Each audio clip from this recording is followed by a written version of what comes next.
Hi guys, this is Miss Medico channel, और today we are going to start adrenergic system. पिछले lecture में हमने यहाँ तक डिस्कस किया था that once tyrosine gets diffused into the nerve terminal, axon terminal, it will get converted into dopa by an enzyme that's tyrosine hydroxylase. Then dopa will convert into dopamine, that's by enzyme dopa decarboxylase. And then this dopamine, that is first neurotransmitter at basal ganglia and CTZ, will diffuse into the vesicles, and these vesicles they contain an enzyme that is dopamine beta hydroxylase, and with the help of this enzyme dopamine will get converted into noradrenaline. And this noradrenaline is, when it is released, it is with a complex of ATP, 1 ATP with 4 molecules of noradrenaline with this protein that's called chromogranin.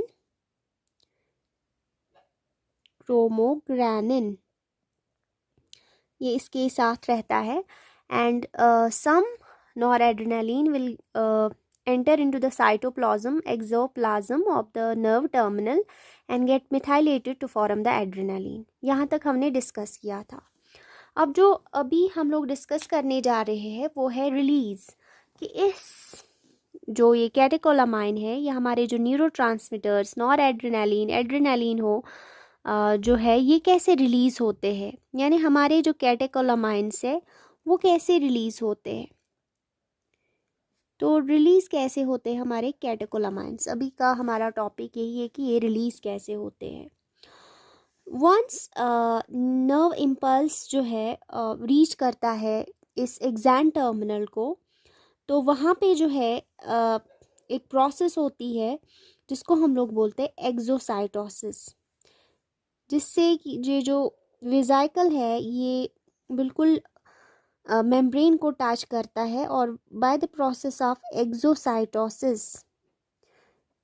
Exocytosis यहाँ पे जो vesicle है ये अपना जो इसका product है, चाहे वो डोपामीन बीटा हाइड्रोक्सिलेस हो, चाहे वो नॉर एड्रेनालिन हो, along with the chromogranin, along with ATP, ये सारा कॉम्प्लेक्स साइनेप्सिस पे, जो साइनेप्स है इस पे रिलीज हो जाता है. ठीक है, तो नर्व इम्पल्स जब रीच करता है तो कैल्शियम डिफ्यूज होता है from the extracellular fluid into this cytoplasm of the nerve, and calcium causes the movement of this vesicle, and this movement will lead to the vesicle to get fused with the membrane, and when it fuses with the membrane, with the process of exocytosis, all its products will get evacuated out. That's dopamine, noradrenaline, along with ATP and chromogranin, and with this enzyme that's called dopamine beta hydroxylase, they will get diffused out. तो हमारे पास जो मिलता है यहाँ पे, एक तो हमारा जो ये स्क्वायर है जिसको हम लोग नॉरएड्रेनालिन कहते हैं, ये आएगा, प्लस हमारा जो है क्रोमोग्रानिन, यहाँ पे जो क्रोमोग्रानिन है इसके साथ एड्जॉर्ब होते हैं ATP along with this noradrenaline, plus हमारा जो ऑरेंज कलर का हमारा एंजाइम है जिसको हम लोग बोलते हैं डोपामीन बीटा हाइड्रोक्सिलेस, ये इवैक्यूएट आउट होगा by the process of exocytosis. तो इस तरह से जो है हमारा नॉरएड्रेनालिन रिलीज होता है फ्रॉम एनी नर्व टर्मिनल. ये नॉरएड्रेनालिन है जो कि रिलीज होता है from the nerve terminal by the process of exocytosis, लेकिन जब इम्पल्स रीच करता है एक्सैन टर्मिनल को. अब जो नेक्स्ट प्रोसेस है ये था रिलीज, कैसे रिलीज हो गया. अब जो नेक्स्ट हम लोग पढ़ेंगे वो है अपटेक ऑफ कैटेकोलामाइन्स, क्योंकि जब ये रिलीज होगा तो ये फ्यू सेकेंड्स तक रहता है एक्शन करने के लिए, हमें फ्यू सेकेंड्स का एक्शन चाहिए, इसको अपटेक भी करना है. तो रीअपटेक कैसे होता है वो हम लोग पढ़ने जा रहे हैं.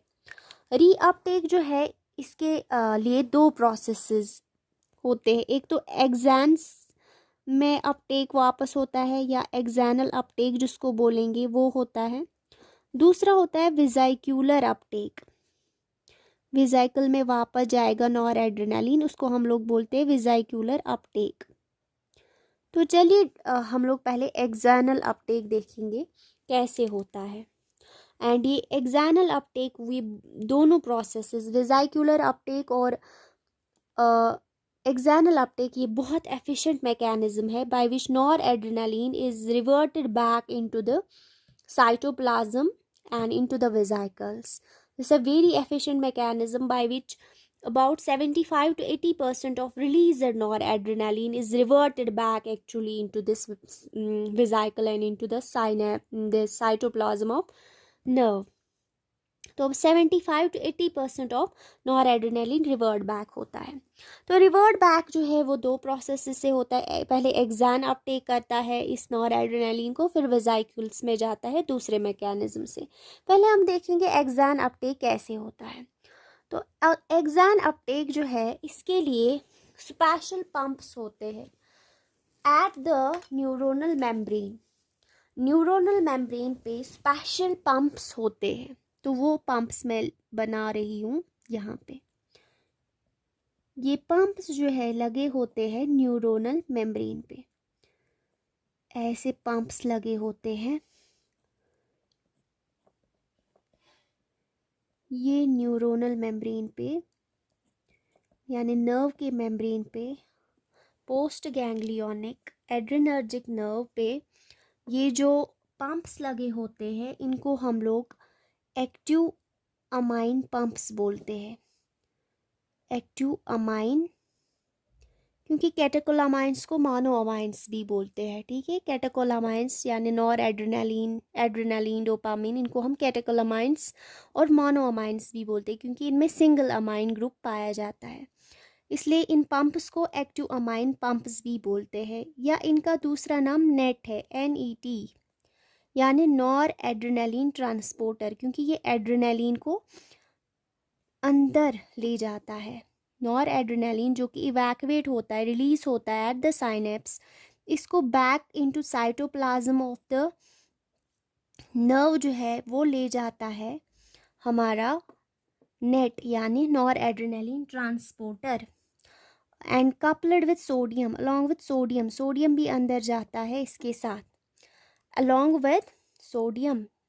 ये क्या है, नेट। नेट क्या होता है, नॉर एड्रेनालिन ट्रांसपोर्टर, जिसको हम एक्टिव अमाइन पंप्स भी बोलते हैं। ये एक्टिवली ले जाते हैं नॉर एड्रेनालिन को from the synapse into the cytoplasm of the axon terminal, into the cytoplasm of the axon terminal.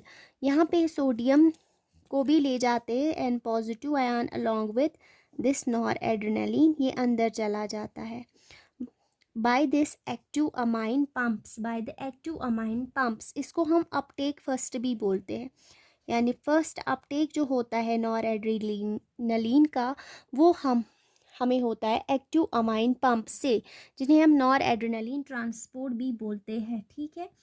तो इस पे बहुत सारे ड्रग्स जो है वो रिवर्ट बैक करते हैं नॉर एड्रेनालिन को, या न्यूरॉन में जाते हैं बहुत सारे ड्रग्स, इसी मैकेनिज्म के थ्रू एक्ट करते हैं। एक्टिव अमाइन पंप्स को वो से जाते हैं न्यूरॉन के अंदर। जैसे एक एग्जांपल है एक ड्रग की, टायरामाइन। टायरामाइन एक सिंपैथोमिमेटिक अमाइन है जो कि इसी प्रोसेस से वर्क करता है। लेटर ऑन जब हम फार्माकोलॉजी पढ़ेंगे टायरामाइन को तब डिस्कस करेंगे, ठीक है।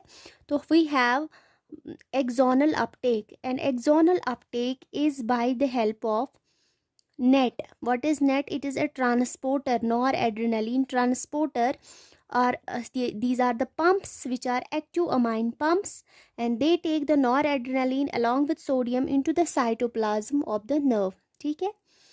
दूसरा जो है, अब वेसिकल में जाना है ना, वेसिकल में जाना है।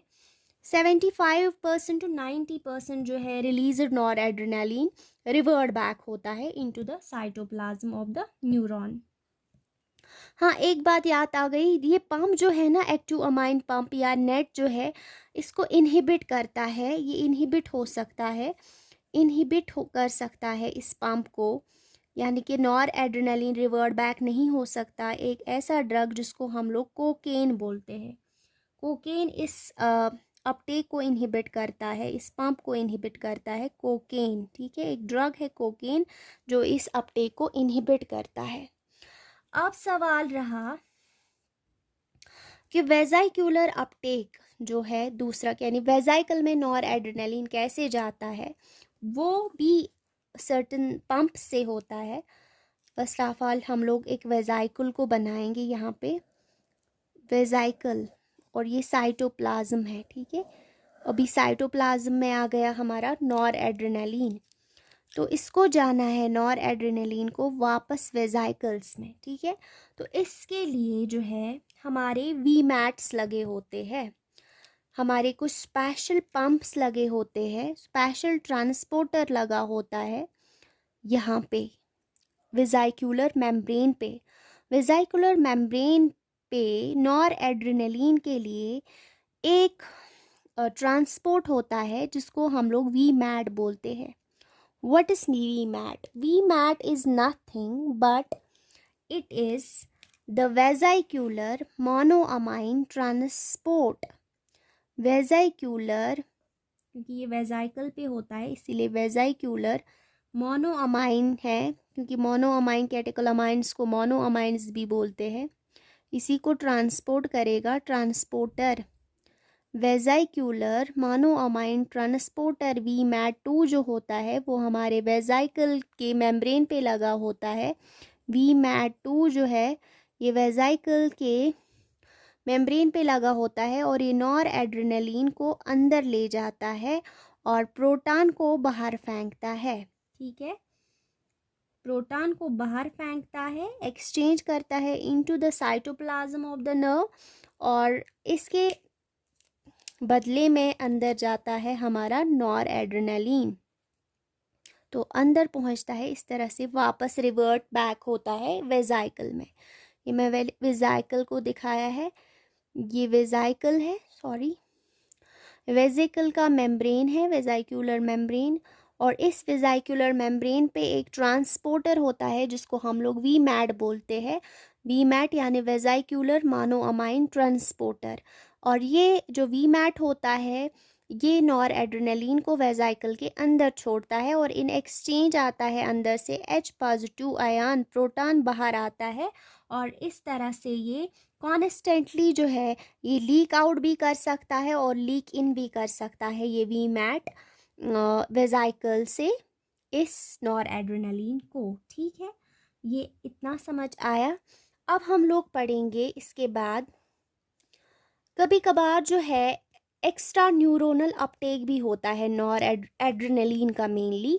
फॉर एग्जांपल अगर हमारा एड्रेनलिन कभी टिश्यूज़ में, सॉरी सर्कुलेशन में होता है, तो कभी टिश्यूज़ में वो रिवर्ट बैक या सेल्स में रिवर्ट बैक होता है, और उसको हम लोग बोलते हैं extra neuronal Uptake. Extra neuronal Uptake, ये था वेजाइकल में एक्सोनल अपटेक और वेजाइक्यूलर अपटेक। एक्स्ट्रा न्यूरोनल अपटेक भी होता है कभी कभार सर्कुलेशन में, उसको कैप्चर करने के लिए, एड्रेनलिन को कैप्चर करने के लिए, ताकि वो टिश्यूज़ में रहे। टिश्यूज़ के पास स्पेशल ट्रांसपोर्टर्स होते हैं जिनको हम लोग एक्स्ट्रा न्यूरोनल टिश्यूज़ के पास ये ट्रांसपोर्टर्स, अमाइन ट्रांसपोर्टर्स होते हैं, एक्स्ट्रा न्यूरोनल अमाइन ट्रांसपोर्टर्स होते हैं, और ये रिवर्ट बैक करते हैं एड्रेनलिन को फ्रॉम द सर्कुलेशन। ट्रांसपोर्टर्स होते हैं, और ये जैसे ENT, एक्स्ट्रा न्यूरोनल ट्रांसपोर्टर, ठीक है, ये होते हैं टिश्यूज़ के पास, ताकि सर्कुलेशन में जो भी नॉर एड्रेनलिन है वो टिश्यूज़ में वापस जाए, ठीक है। अब हम पढ़ने जा रहे हैं मेटाबॉलिज्म, कि जो हमारे ये कैटेकोलामाइंस बने इनका मेटाबॉलिज्म कैसे होता है। तो लास्ट में हम लोग पढ़ेंगे मेटाबॉलिज्म।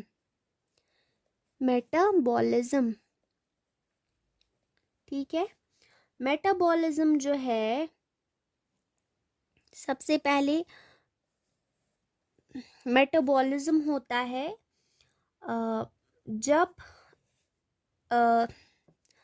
नॉर एड्रेनालिन साइटोप्लाज्म में आता है वहाँ पे इसको कर सकता है एक एंजाइम अटैक, वो मेटाबॉलिज्म होता है। और दूसरा जो है सर्कुलेशन में एक एंजाइम है, वो भी इसको डिग्रेड कर सकता है नॉर एड्रेनालिन को। तो हमारे पास जो है मेटाबॉलिज्म में हम लोग देखेंगे कि neuronal adrenergic nerve, neuronal adrenergic nerve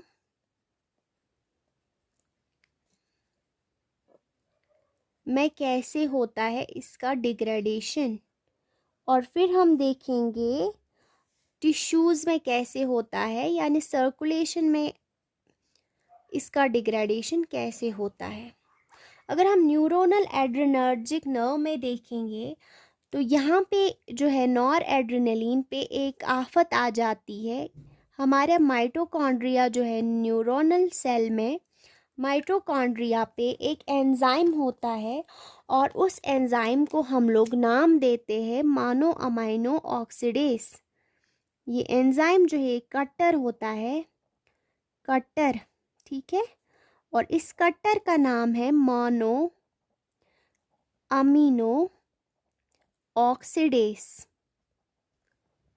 याद रहा, मोनो अमाइनो ऑक्सीडेज, जो कि हमारे माइटोकॉन्ड्रिया जो प्रेजेंट होता है वहाँ पे साइटोप्लाज्म में, जब नॉर एड्रेनलिन लीक करता है हमारे वेजाइकल्स पे आ जाता है साइटोप्लाज्म में, तो साइटोप्लाज्म में इसको अटैक करता है एक बायोलॉजिकल कटर।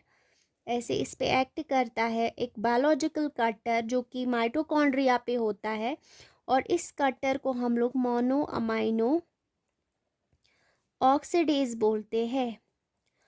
और जब मोनो अमाइनो ऑक्सीडेज जो है इस पे एक्ट करता है, नॉर एड्रेनलिन पे एक्ट करता है, तो ये इसको कन्वर्ट करता है VMA में। VMA में व्हाट इज़ VMA? इसको, इसका ये प्रोडक्ट है, ये एक्सक्रीटरी प्रोडक्ट या मेटाबोलाइट है जिसको हम वेनिलिल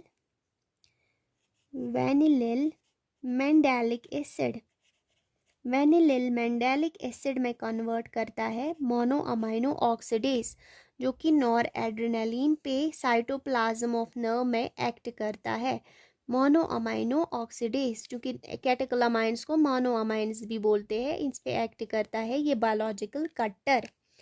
अब जाके हम लोग देखेंगे टिश्यूज़ में क्या होता है, ठीक है। जब ये सर्कुलेशन में आता है नॉर एड्रेनलिन, जिसको हमने एक फिल्ड बॉक्स से दिखाया था probably with the green colour, nor adrenaline जो है हमारे सर्कुलेशन में जब आता है तो सर्कुलेशन में it is acted by an enzyme, it is acted by a cutter. एक कटर होता है, एक एंजाइम होता है जो इसको डिग्रेड करता है, और इस एंजाइम का नाम है COMT। इस एंजाइम का नाम है COMT। तो ये एंजाइम COMT है क्या? ये एंजाइम जो है COMT ये है क्या? That is nothing but it is a catechol O methyl transferase.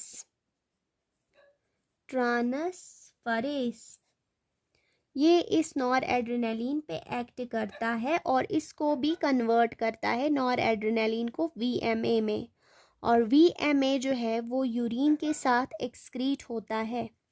इस तरह से इसका मेटाबॉलिज्म होता है कैटेकोलामाइंस का, हमारे नॉर एड्रेनलिन का। मेटाबॉलिज्म होने से पहले ये एक्ट करता है हमारे टिश्यूज़ पे, और टिश्यूज़ के पास रिसेप्टर्स लगे होते हैं हमारे एड्रेनलिन, नॉर एड्रेनलिन और डोपामीन के। लब रिसेप्टर्स हम लोग अगले लेक्चर में 1 बाय 1 स्टडी करेंगे कि कौन से रिसेप्टर्स एड्रेनलिन, नॉर एड्रेनलिन और डोपामीन के लिए होते हैं। अगर वीडियो के रिलेटेड कोई भी क्वेरी हो कमेंट सेक्शन में आके कमेंट कीजिएगा। कोई भी क्वेश्चन हो please ask your questions and get your feedback. Thank you so very much.